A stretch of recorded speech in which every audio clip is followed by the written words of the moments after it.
আদম আলাইহিস সালামকে আল্লাহ পাক ডাকবেন, ডেকে বলবেন তোমার সন্তানদের মধ্য থেকে জাহান্নামীদেরকে আলাদা করে দাও। আদম আলাইহিস সালাম বলবেন, হে আল্লাহ, কতজনকে আলাদা করে দেব?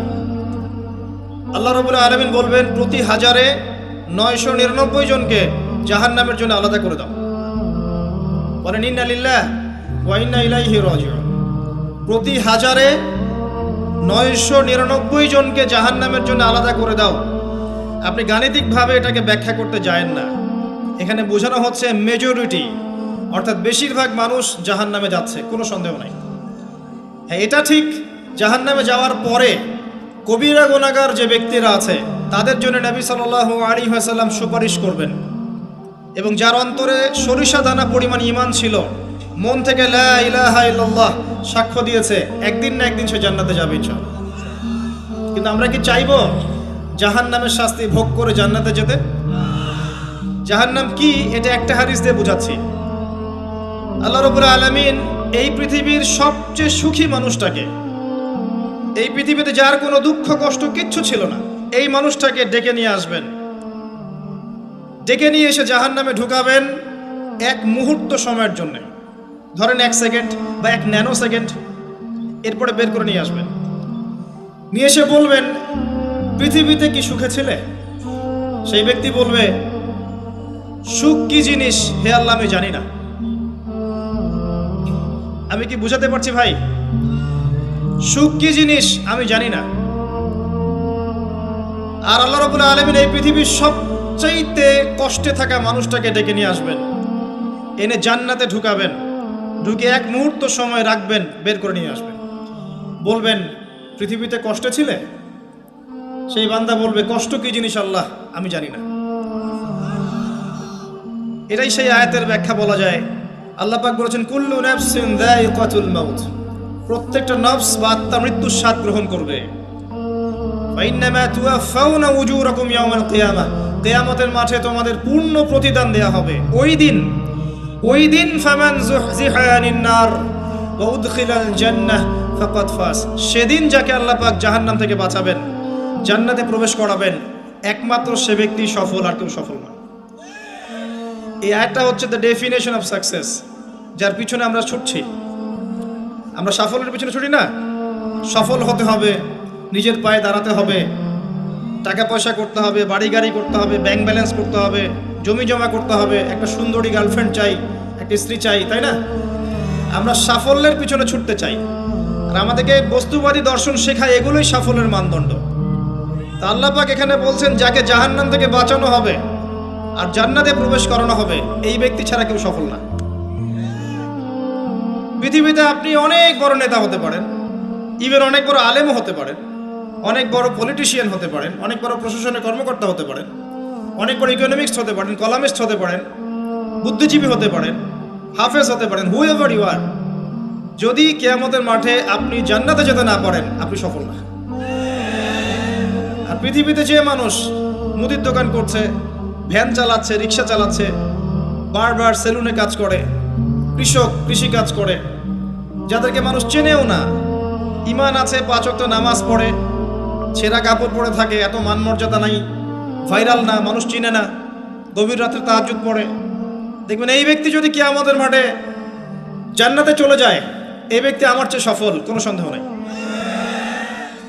তা আমাদের দৃষ্টিভঙ্গি আগে চেঞ্জ করতে হবে, দুনিয়ামুখী দৃষ্টিভঙ্গি ত্যাগ করতে হবে, পরকালমুখী দৃষ্টিভঙ্গি দরকার। নবী সাল্লাল্লাহু আলাইহি ওয়াসাল্লাম সাহাবায়ে কেরামের ভিতরে এই পরিবর্তন নিয়ে এসেছিলেন, তাদেরকে আল্লাহমুখী করেছেন, আল্লাহমুখী। যখন তারা আল্লাহমুখী হয়ে গেছেন, তখন দুনিয়া তাদের কাছে তুচ্ছ হয়ে গেছে। দুনিয়ার কষ্ট সহ্য করে নিয়েছেন, দুনিয়ার ভোগ বিলাস ত্যাগ করে দিয়েছেন, দুনিয়াকে সর্বোচ্চ প্রাধান্য দেননি, হাজত বা প্রয়োজন মনে করেছেন। দুনিয়ার সব কাজ করেছেন শুধু আল্লাহ সন্তুষ্টির জন্য। এবং আমি অনেক লেকচারে এটাও বলেছি যে আপনি দুনিয়ার প্রতিটা কাজ আল্লাহ সন্তুষ্টির জন্যই করেন, কারো কাছে কিছু পাওয়ার আশায় করেন না। যদি কারো কাছে প্রতিদান পাওয়ার আশায় দুনিয়ার কাজগুলো করেন, আপনি কষ্ট পাবেন। কারো কাছে আশা করেন না, আল্লাহর কাছে আশা করেন প্রতিদান, আপনি কষ্ট পাবেন না ইনশাআল্লাহ। কারণ আল্লাহ ছাড়া প্রকৃত অর্থে আমাদের আপন বলে কেউ নাই, শুধুমাত্র আল্লাহই আপনার আপন। বাকিরা আপনার প্রয়োজন। মানুষ মানুষকে ভালোবাসতে পারে না, মানুষ মানুষের অবস্থানকে ভালোবাসে। এটা আপনারা হারে হারে ফিল করবেন যত দিন যাবে দেখবেন এটা আখিরুজ জামান, শেষ জামানা চলছে।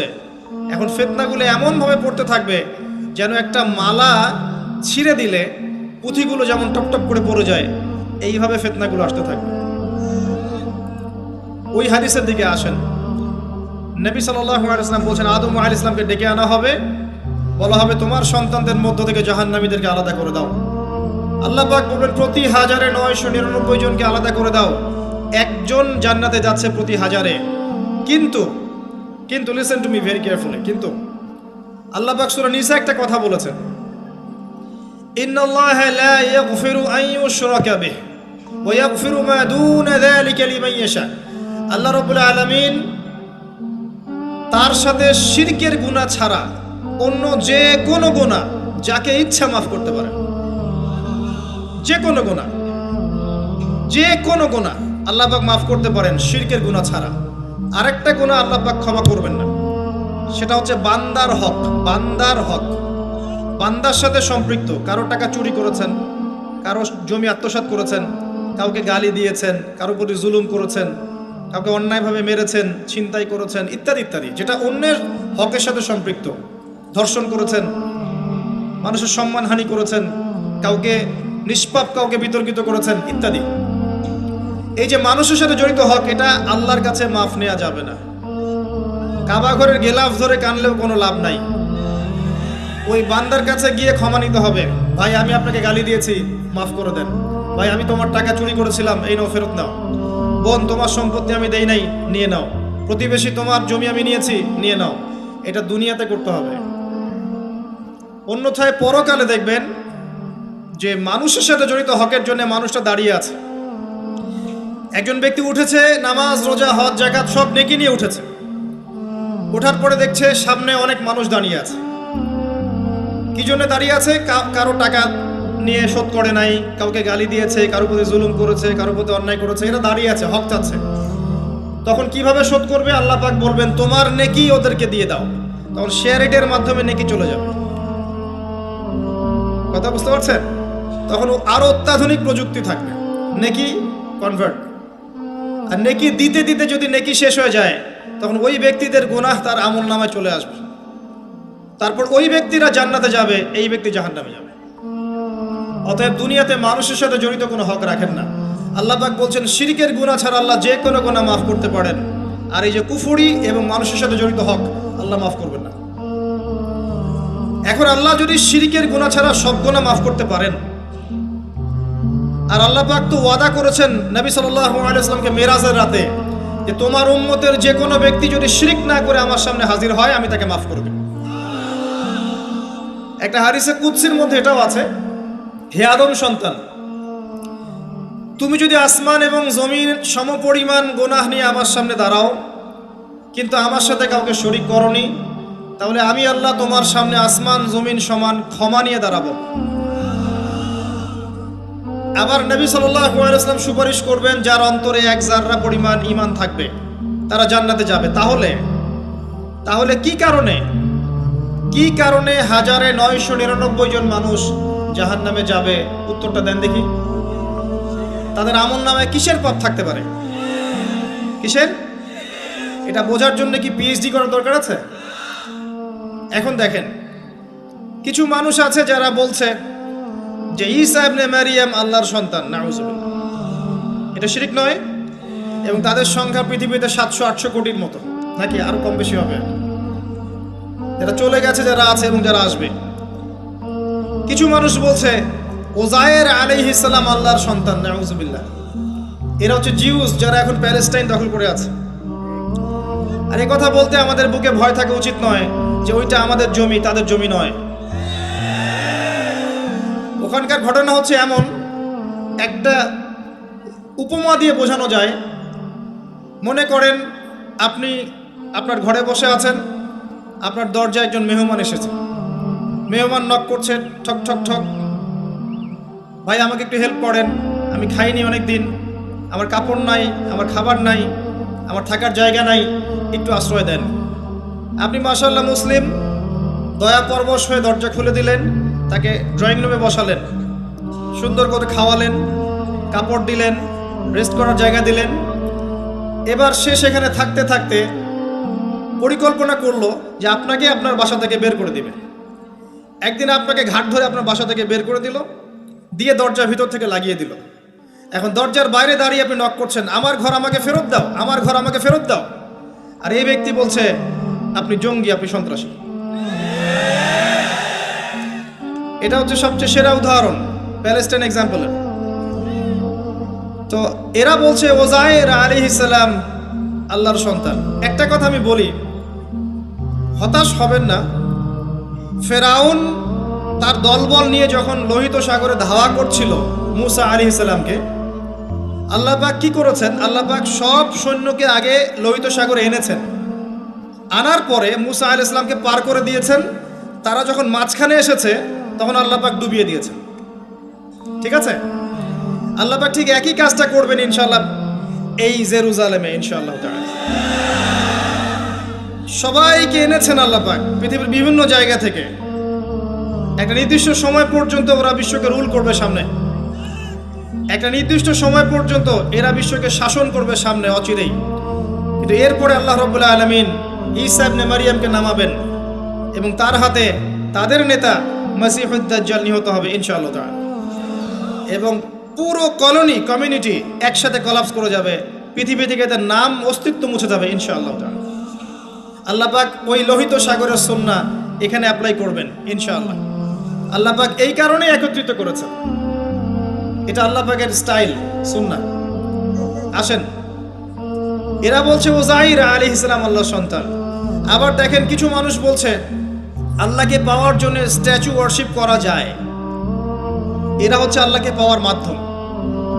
কিছু মানুষ বলছে কবরে সেজদা করা যায়, কবরে শায়িত ব্যক্তি আল্লাহর কাছে সুপারিশ করবে।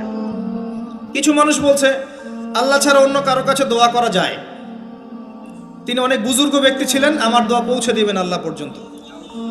কিছু মানুষ বলছে আল্লাহ ছাড়া অন্য কারো নামে নজর করা যায়, জবাই করা যায়, কসম করা যায়, ইত্যাদি ইত্যাদি। আর কিছু মানুষ আল্লাহর হালালকে হারাম করছে, আল্লাহর হারামকে হালাল করছে।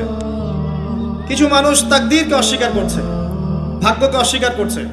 কিছু মানুষ দুনিয়া নিয়ে এতই ব্যস্ত হয়ে আছে, দিনের জাররা পরিমাণ ফিকির নাই।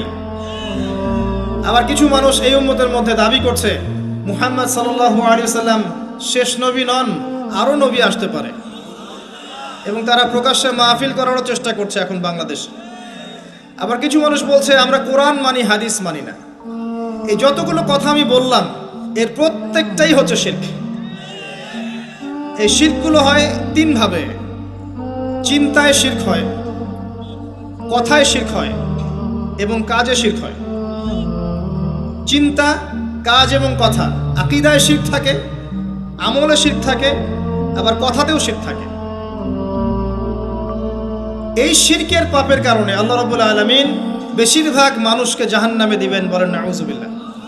কিন্তু কারো আমল নামায় যদি শিরকের পাপ না থাকে, শিরক থেকে তওবা করে যে কোনো পাপ নিয়ে সে কবরে যায়, 99% সম্ভাবনা আছে এই মানুষকে আল্লাহ পাক মাফ করে দিবেন। তাহলে আমরা আজকে এতটুকু শিখলাম, প্রথমে সবচেয়ে বেশি কেয়ারফুল থাকতে হবে শিরকের ব্যাপারে, সবচেয়ে বেশি কেয়ারফুল থাকতে হবে শিরকের ব্যাপারে এবং বেদাআতের ব্যাপারে। এটা কি জিনিস? বেদাত হচ্ছে এমন জিনিস, মানে আমিলা আমালান লাইসা আলাইহি আমরুনা ফাহুয়া রাদ। নবী সাল্লাল্লাহু আলাইহি ওয়াসাল্লাম বলেছেন, কেউ যদি এমন কোনো কাজ করে ইসলামের মধ্যে যে কাজের পিছনে আমার কোনো দলিল নাই, প্রমাণ নাই, আমার পক্ষ থেকে কোনো আদেশ নাই বা নিষেধ নাই, কোনো হুজ্জত নাই, এটাই বেদাত, প্রত্যাখ্যাত।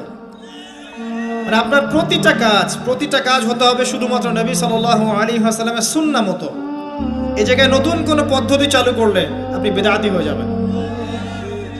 বেদাতির পরিণতি কি? তার সমস্ত আমলগুলোকে আল্লাহ পাক ধুলো বানিয়ে দিবেন। দলিল সূরা ফুরকান, সবকিছু বলার সময় পাচ্ছি না মাহফিলে। আরো কি? আরো আছে। বুখারী হাদিসে এসেছে নবী সাল্লাল্লাহু আলাইহি ওয়াসাল্লাম হাউজে কাউসারের সামনে দাঁড়িয়ে থাকবেন এবং এই কাউসারের পানি যে একবার পান করবে কিয়ামতের মাঠে, সে আর কখনো পিপাসার্ত হবে না। নবী সাল্লাল্লাহু আলাইহি ওয়াসাল্লাম পানি পান করাবেন উম্মতকে, হঠাৎ পর্দা পড়ে যাবে। আল্লাহ নবী বলবেন, ইন্নাহুম মিন্নি, এরা তো আমার উম্মত, পর্দা পড়ে গেল কেন? তাকে জানানো হবে, ইন্নাকা লা তাদরি মা আহদাসা বা'দাক, হে নবী আপনি জানেন না আপনার মৃত্যুর পর এরা আপনার শরীয়তের মধ্যে কত বেদাত চালু করেছিল।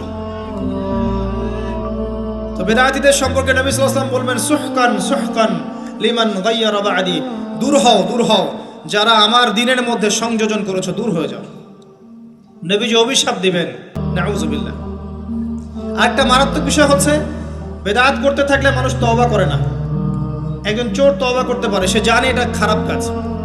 একজন জেনাকারী তওবা করতে পারে, সে জানে এটা খারাপ। একজন পতিতালয়ের মেয়ে তওবা করতে পারে, সে জানে এটা খারাপ। কিন্তু যে ব্যক্তি ইসলামের কাজ করছে ভালো মনে করে, সে মনে করছে